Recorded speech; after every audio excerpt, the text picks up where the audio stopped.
Okay, so let's do this Jing tutorial again, hopefully a little bit better than the last one. What I'm wanting to do is capture how to handle criminal background checks for foster parents and biological and adoptive children. So here, first off, is a list of foster homes, and this is Matthew and Ellen Hazelton.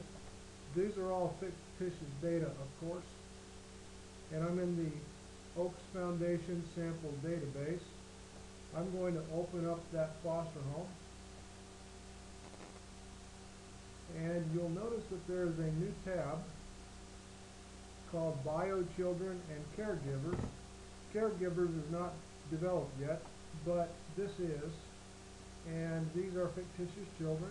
They're biological children of Matthew and Ellen, and I can edit the information for any one of them, including their birth date and their social security number.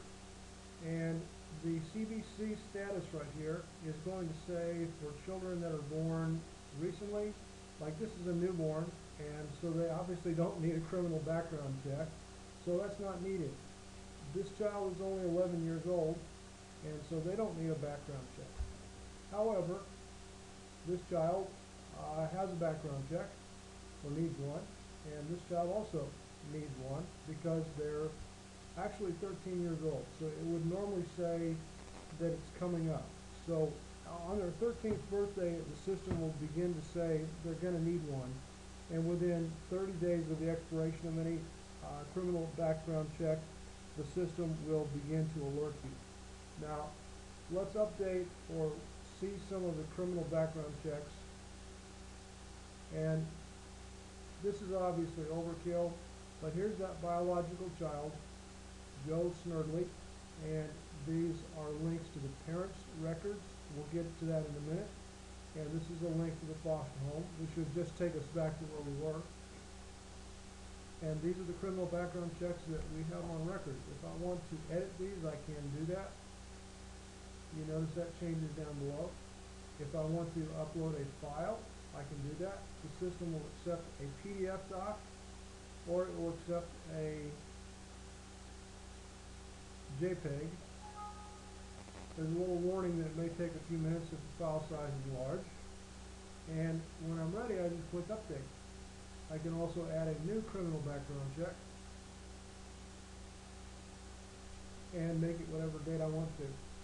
Now, it's very important to understand the difference between the results or the status. The pending and failed are there to indicate that that background check is not satisfactory or not finished.